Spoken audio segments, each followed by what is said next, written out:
Welcome to the Mind of the Fans podcast, your go-to show for all things Premier League football. Join host David and Spy every week as they dissect the best and worst moments from each match, delivering insightful analysis and engaging discussions. From intense rivalries to top-notch performances, they've got you covered, but it doesn't stop there. Stay tuned for updates on major European games and breaking news. Get ready for an unforgettable football experience on the Mind of the Fans podcast. Let the games begin. Hello everyone, we're so glad you could join us on another episode of Mind of the Fans podcast. The show we discuss all things football. We are back from the international break. I'm David, he's Spy. Spy, how you doing? I'm good, David. How are you? I'm amazing. I'm doing so lovely, actually. Having one of the best weeks of my life, more or less. How's your week? Or how is your week, my bad? My week, I think I'll use the past tense. It was good because to me, my week is over. How's your week over? Once United plays, my week is over. Well, United plays Saturdays. United actually plays Sunday, my bad, yeah. But like I said, my week is over. That's David. That's good. What did you do with your break, your international break? It's pretty much nothing, just some undisclosable things to the general public, and just living my best life. Live your best life. That's lovely. How about you? I was also, living day by day, going day by day. I didn't really do much other than some school stuff. It's always school stuff, so that's pretty much it. Took some time for myself, replenished, all that was lost. So that was pretty much what I did. But anyways, we're back from the international break. Another Premier League match day come and gone. How are you feeling about it? Well, that match day was it was a mixed match day, mixed emotion match day, sorry. But it was pretty good. Bottom line, we got the results I wanted. I think my predictions were pretty close. Not the best, but very close. Very close. Yeah, we'll get into that in a minute. But as always, we have to first and foremost start with appreciating you guys for listening. You guys listening means the world to us, so we appreciate the support, we appreciate all the love. So thank you guys so much for listening, and we ask, as usual, just keep listening. Our subscribers keep growing day by day as the numbers increase, so thank you so much for it. And as always from Spy, keep up the good work. Yes, keep up the good work. So yeah, pretty much as Spy alluded, we don't really have much to this. Well, we actually have much to discuss. Another match we come and gone. Kind of disappointing in a sense because we expected more considering the fixtures we had. But it still gave some pretty nice results. So let's kick off with that. First off, we'll start with Spy's predictions. Spy, do you even remember your predictions though? I remember most of it. Okay, let me know which one you remember. Okay, let's start from Everton. I think Liverpool Everton. I think I said 3-0. Okay, to Liverpool, yeah. Wolves Bournemouth. I think I said 2-0 to Wolverhampton. Wolves Bournemouth. You said 2-0 to Wolves, yeah. Brentford Burnley. I think I said Brentford win. I can't remember what I said, but I did say a Brentford win. Okay. Newcastle Palace. I think I said 1-0 Newcastle. Okay, that's spot on. Nottingham Forest Luton. I said Nottingham Forest to win, but they decided not to. Yes. And I did say an Elanga masterclass, which we saw, but they did not just get the result I wanted. Arsenal Chelsea. I always get them big games right. I got that one 2-2 draw. Okay. Sheffield Manchester United. I did not predict that, but David said Man U to win 2-0, and I said clean sheet Onana. Questionable. So in all fairness, I think I did indirectly predict it. Aston Villa West Ham. I said I think was it 2-1 for Villa? For West Ham. Sorry, I did say 2-1 for West Ham. And Spurs Fulham. I said Spurs win. I can't remember how many, but I did say Spurs win.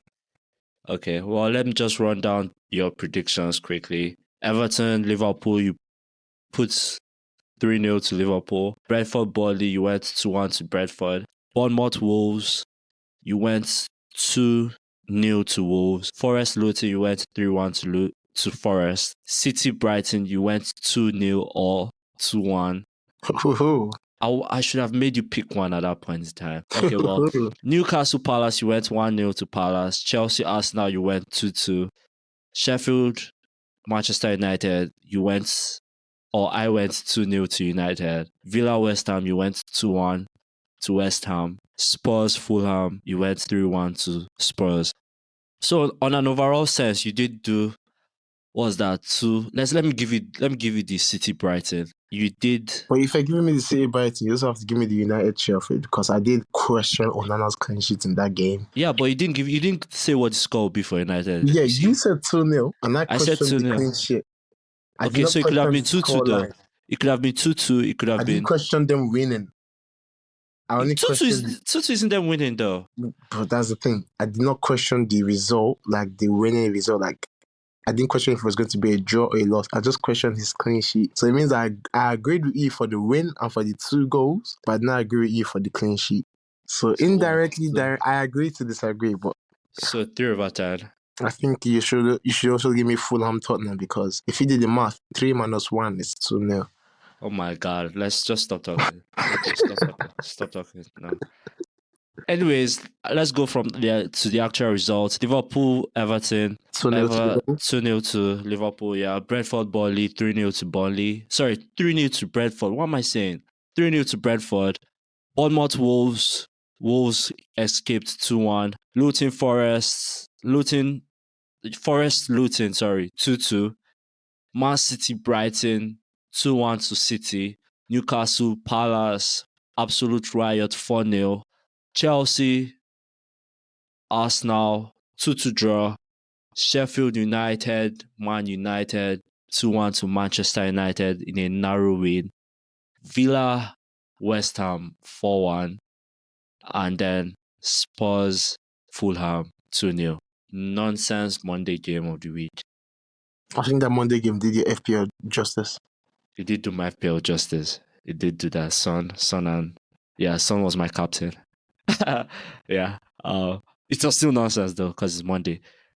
So let's jump into the big talking points. First talking point, and we'll come back to this. Sorry, not first talking point, but like a talking point that we'll come back to. I just want you to marinate on it. We had 4 red cards in the match week. In 10 games, we had 4 red cards. Wow. So we'll come back to that in a bit. So let's start with, obviously, the Merseyside derby. Everyone thought that Liverpool come out with it, the usuals. Obviously, it was at Anfield, so everyone thought it would be like breezy and Liverpool smoky. But Everton did give them a game, yeah? Yeah, they did actually. Even with being 1 man down, they still gave them a game. Yeah. That's crazy. I mean, I expected Liverpool to like come up and do stuff, but like no. Everton came out like, we're going to defend and we'll break on the counter and all that stuff. But so question for you though. Liverpool, are they deceiving themselves or are they for real? And what I mean is, are they actual title contenders? No. Or you didn't even allow me finish the question, bro. Oh, once you just say the title contender, that just pulled me off. But finish it, please. So yeah, are they actual title contenders or they are just wanting us to think they are title contenders? I would say they are top 6 contenders, top 4 basically, but not for the title. No way near that. No way. Yeah.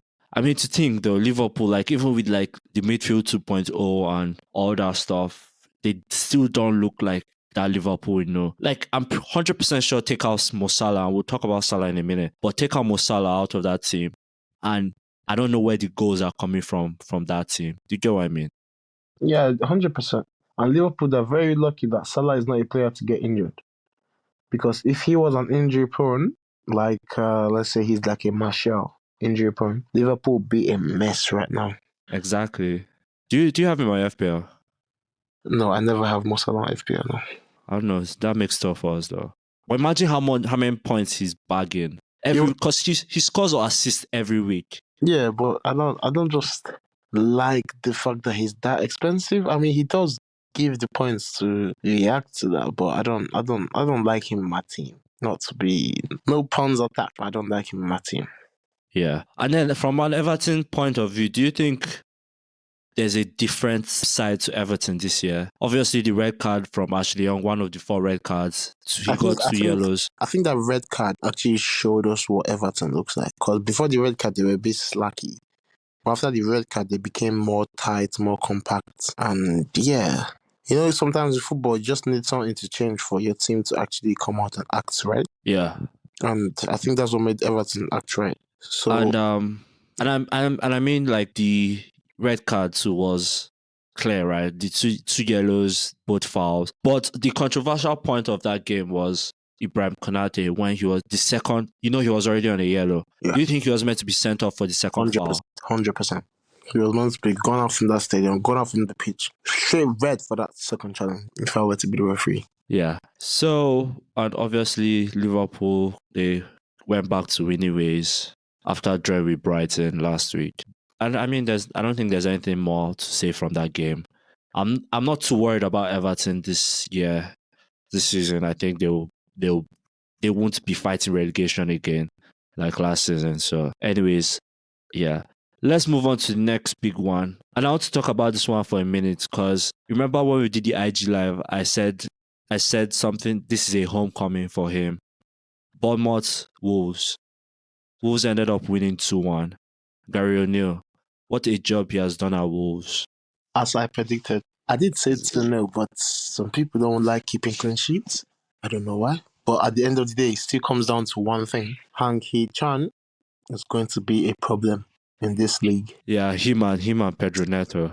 Yeah, 100%. And I did tell you, I did mention it, Dominic Solanke, Philip Billing. I did call those 2 names on our last encounter. I did say those guys, they have the quality. Solanke always scores, Billing always sets up, and they did exactly what I said. But was it? I'm pretty sure Billing was the cause for the goal, right? If I remember correctly. He did grab the assist. Yeah, but he was still the cause for the goal, though. Yeah, but as I was saying, a homecoming to Gary O'Neill, and he did something that I found very mature and respectful. He didn't celebrate the goal. Like when they scored the winning goal, he didn't celebrate. He respectfully just showed respect for, if that's the best way to put it, showed respect for Bournemouth, his former employer. So I think that was a really classy gesture of him, yeah? Yeah, I would agree. But God knows people are different. Managers are different. Some people do show respect, some people don't. Because we all know Eddie Howe. He definitely celebrated it. But fair play to him. Yeah. Anyways, okay, moving on from there. Good game by Wolves. Let's move on. City Brighton. City were 2-0 up. First half, City were 2-0 up. Absolute domination from the game. It looked like City being City, and everyone thought the game was done for Brighton. Like Brighton had no way back into the game. Mm-hmm. And then from nowhere, second half, City just disappear. And Brighton comes and absolutely take over the game. Question for you from this game is, what is going on with City? Like, and I know that's too general, but like, what is going on with City? And also, also Brighton too, what's going on? Because first half to Brighton looked absolute shambles. I wouldn't say there's something going on with the 2 teams. I would just say it's 2 really big teams in the league right now, because you have to give Barty credit. They're a big team right now in the league. 2 really big teams in the league. And when 2 big teams go head to head, you can only expect 2 things. Either one absolutely dominates the other, or they have a fair play of dominance. And that's what we saw in the City game. First half was City dominating, taking their chances. But Brighton, that's where the mistake is. Brighton did not take their chances when they had the chance to dominate. Yeah, because the levels were raised. But at the end of the day, the Etihad Stadium, so you just have to know that, okay, the fans got City's backs and everything. So Brighton did not really take the chances. If not, I could have seen a 2-2 draw in that game. We're talking about a 3-2 win for Brighton, because they had 2 good chances they missed. I think Mitoma missed one. I did know that, but did he miss 2? Yeah, I do know that, but the thing about City is that once they draw, the tempo is going to rise. Like once the score is level, they prefer to always be like comfortable on top. They're not like all these other teams that they will take a draw home. No, they always want the 3 points. At worst, they will take a draw. So if Brighton did grab one back, then I think City will turn out to be City again and start dominating. In the first half, as I said, the first half was absolute shambles by Brighton, and that kind of made the game boring a bit because City was just dominating, and when City dominates, it kind of gets boring. Like you have seen it over and over and over again. Jeremy Doku, that's why I liked watching it. He is commenting players on that left. He this guy. He gave this guy hell. Sorry, James Milner, and James Milner is a good defender. He gave James Milner hell. Jeremy Doku has a certain skill that he does, and that skill has 100% success rate. That little body feint chopping. Yeah. Don't you always do that? I do it, but his success rate is wow. Yeah, I mean, and it kind of makes me think if Jack Grealish still has a place in this team, though. Do you get what I mean?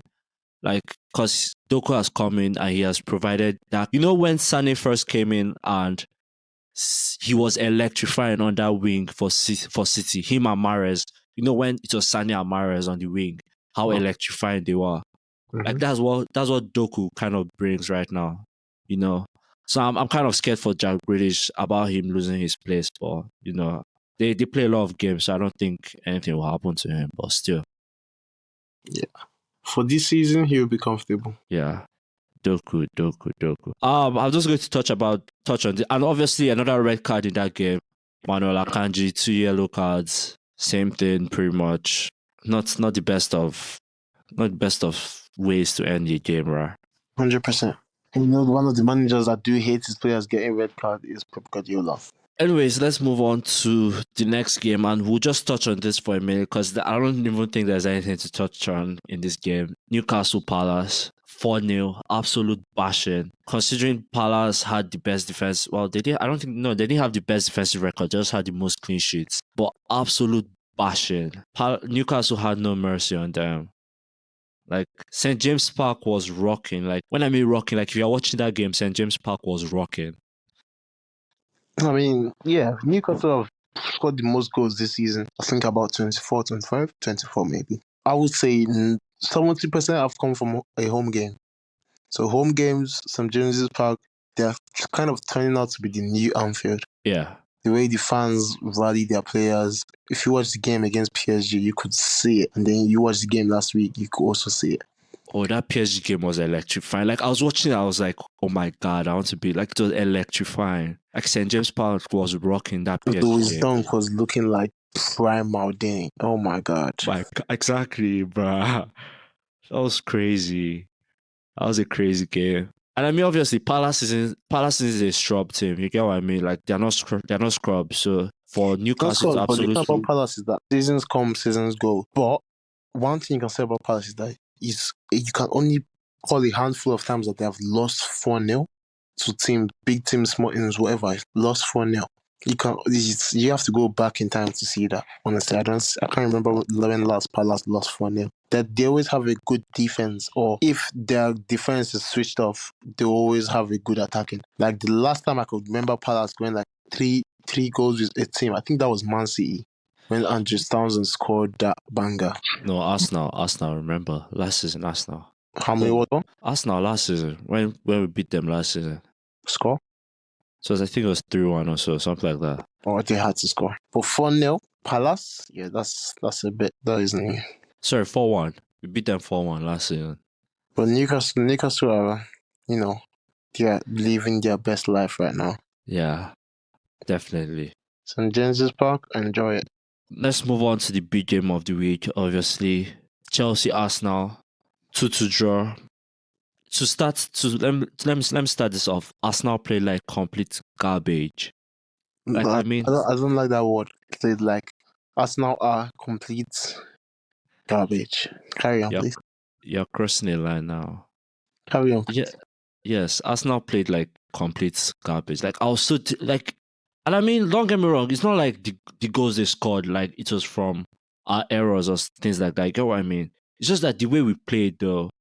if we played so much more better, they wouldn't even have had the chance they had. Do you get what I mean? 100. And yeah, and obviously, I have like 5 questions for this game. My first one is: do you think that Saliba's handball was actually handball? No, I wouldn't. I wouldn't give it as a handball. But the fact that we saw the handball in that game, it just changed the rest of the Premier League games for the week. But that was not. That is not a handball, in my opinion. Exactly, because like Saliba is literally jumping to defend the ball. Like it's not like he was on the ground and he's stretched. He's jumping, and his hand is going with him. He can't jump with his like. Do you get what I mean? Like at Yeah. that point in time. So like I just think that was really tough. That was a harsh call from the ref. But when they played in real time, I was like, yeah, this is definitely going to be given, considering VAR and the referees and all that good stuff. But my second question is obviously Chelsea came prepared. They played absolutely amazing football. Is this the Chelsea we should come to expect in terms of attacking wise and even without the last 20 minutes of the game? Is this the Chelsea we should expect? Yeah. You could just see what Pochettino was doing in that team. That little, and I spoke about this last time, that little guy in the midfield, Cole Palmer, he is a problem. Yeah, he played false nine for His he played false nine confidence, today. he is brilliant.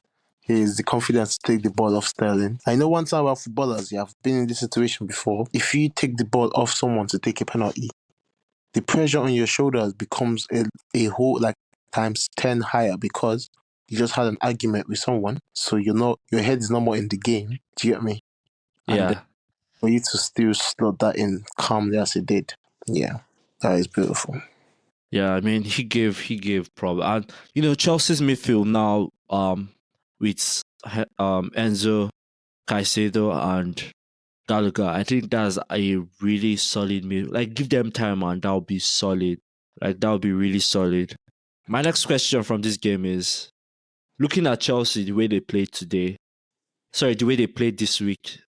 And then looking at their remaining fixtures, because they have 6 hell-looking fixtures. How many points do you think they can get from those fixtures? I think I answered this question before. I think that the substitutions that Pochettino made at the end of that game really sold it off for them because there was not much really of an attacking side again. So it was all Arsenal at the end of the game. But if he doesn't do that mistake in the next matches to come, I think they will actually take I think I'll say one more draw and a victory in the next games that they have. So I'll say about 5 points because 5 points. I mean, they play Brentford next, right? Mm-hmm. They play Brentford, and then I think after that they play Spurs, then City, then Newcastle, then Brighton, then United. So I don't know, bro. I don't know. Chelsea's hell-looking fixtures aren't. Nah. Well, we'll see though. We'll see. Obviously, I'm not going to talk much on Arsenal because we play like absolute shit.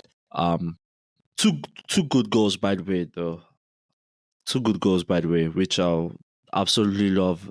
Rice's goal. I gave him the benefit of the doubt. Once he took the shot on, I was like, "What are you doing?" But then I saw it bounce just in the back of the net, and I was like, "Okay," because in a big game like that, for you to try that, I know it's a keeper mistake, but for you to try that, wow. Yeah, that was absolutely disrespectful though. Wow, that was absolutely disrespectful from him. Well, yeah, 2 quality goals from him and from Trossard. So I won't talk much on Arsenal. Arsenal won today also in Champions League. 2-1 against Sevilla. I really don't even want to talk much about it, so I'm just going to skip and move on to the next one. Sheffield United versus Manchester United 2-1. Oh my god, Dalot's goal. Did you see Dalot's goal? Oh, he's been watching my videos. Bro, that was a banger. That was blended like Beckham. That was crazy. Bro has been watching that documentary too much. That Beckham's documentary. Because he absolutely coiled that. That was a shot and a half. That was crazy. And obviously, Maguire. My question from this game comes from Maguire. From a standpoint of Maguire, do you think that was his rejuvenation? Do you get what I mean? Yes, I do get what you mean, even though your English is a bit shocking. But I said that would be too soon to call it. But hopefully, because we would like to see that. He just did a very good job for us today in the Champions League. Yeah, with his Securing that. goal. Yeah, and I think he's trying slowly getting his confidence back. You could see today when he scored, Bruno Fernandes commanded all the players to come and celebrate with him. You could see that. So yeah, I do say it's a stepping stool for him and Onana. The confidence is coming back, hopefully, and we'd like to see that. Yeah, and obviously this doesn't solve United's issues. United still have issues, but 100%. I mean, back-to-back wins, both in the league and in Champions League. They have given themselves hope in the Champions League also. One point just behind Galatasaray, I think, in third, or Copenhagen, one of them. Just 1 point behind one of those teams. And then obviously in the league, to back-to-back wins. So I think that's hope. But still, they still need to solve their problems and their challenges, yeah. Yeah, because for us to be, this is not the United I know. The United I know against Brentford, we are meant to be cruising. No, against Copenhagen, we're meant to be cruising. Instead, we're playing on the back foot. Hopefully, we get to where we want to get to. But for now, a lot of work needs to be done. Yeah, and I mean it's all about the W. Like, I mean, obviously the performance matters, but if you get the W, you take it and you move on. Yeah. Sometimes. Yeah. Well, okay. Lastly, before we summarize the rest of the games, Spurs Fulham. 2 winners over Fulham. Spurs. Son 7 goals in 9 games. Madsen 3 goals and 5 assists. This duo is going to be the next. I literally don't know what to say. Like, these guys are running riots. Like, when are they going to lose? Like, please tell me, when are they going to lose? Next week. Next week. That's crazy. Do you know who they play next week? Crystal Palace. Oh my God. I mean, it could be shocking though. They play them Friday. I'm not too big on Friday games, but Friday could be good though. Next week fixtures are mouth-watering. I'm not even joking. We'll get to that in a minute. Just a minute. But yeah, Spurs, Fulham, 2-0. Son and Madsen both scoring. We all thought that without Kane, these guys aren't going anywhere, but Madsen is proving to be the signing of the season. It's between him and Bellingham up at Madrid. That's a long stretch. But to be fair, the stats are very similar. Like, literally, every time a goal is scored for Spurs, it's either Madsen scoring it or Madsen assisting. Like, you could say he's the signing of the season though. He's the most influential player on the season, I could say that. Okay, influential. Yeah, that's one way of saying it too. But then there still can be an argument made that he's the signing of the season. Well, obviously, let's assume Bellingham is in another world though. I agree. And obviously, Bellingham also scored today too. Like, bro just loves scoring goals. Like, I don't know how. Love from outside the box. It's crazy. It's crazy. Absolutely crazy. But yeah, so Spurs, obviously, I don't think they would go all the way, but still, it's still scary to think that Spurs are sitting top of the table, though. I mean, the last time we imagined that was the year Chelsea won the league. Remember that year Chelsea won the league? Antonio Conte, and they were struggling and they finished second, I think, or something like that. Oh, yeah. Literally, yes. Yeah, so anyways, let's move on to your player of the game or your players of the game. Oh no, that came out strong. Obviously, as a very interesting match rig, can we hear your player of the game for each game? So starting with Liverpool Everton. Wow. Okay. Liverpool Everton Mo Salah for the 2 goals. Okay. Brentford Burnley. I would say Bueno. Bournemouth Wolves. Pedro Neto. Lovely. Forest Luton. Forest absolutely dropped 2 goals. Like, how do you... Antalya Langa. City Brighton. Jeremy Doku. Newcastle Palace. Newcastle. Sorry. Jacob Murphy. Bro, his expressions are something else. And like, every time he scores, he's it's crazy. A walking meme. Let's move on. Chelsea Arsenal. Nobody. Sorry.